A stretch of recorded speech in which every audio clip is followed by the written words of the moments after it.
দেশের রাজা যদি ইসলামিক হয়, দেশটা কি হবে? হবে না? তিনি একটা আইন প্রয়োগ করবে, সেই আইনটা যদি কেউ অমান্য করে তাহলে তাকে রিমান্ডে নেওয়া হবে আর 5 লক্ষ টাকা জরিমানা করা হবে। কি আইনটা কেউ ভঙ্গ করতে পারবে? এই জন্য কোরআনুল কারীমের আইন পার্লামেন্টে দরকার আছে না নাই? কথা বলেন, আছে না নাই? কথা বলেন। আপনারা যদি মুসলমানের সন্তানের কথা বলেন,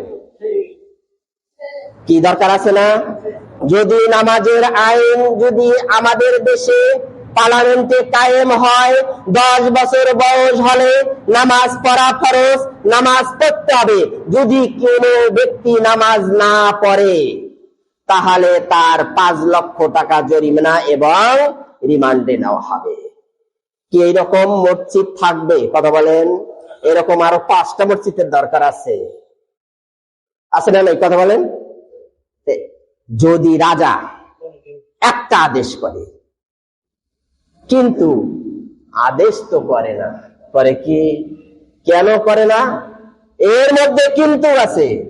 যদি রাজা আদেশ করে তাহলে রাজা পেটটা ভরাবে কি দিয়ে? কথা বলেন।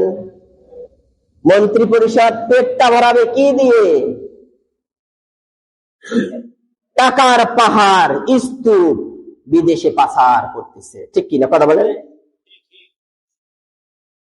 তাহলে অতএব এই কোরআনুল কারীমের আইন আমাদের মানতে হবে। আমরা মুসলমানের সন্তান হওয়ার পরে যদি এই কোরআনুল কারীমের কথা না শুনি, না মানি, তাহলে তাদের হাসর নাশ হবে ফিরআউনের সাথে। কথা বলেন, ঠিক কিনা?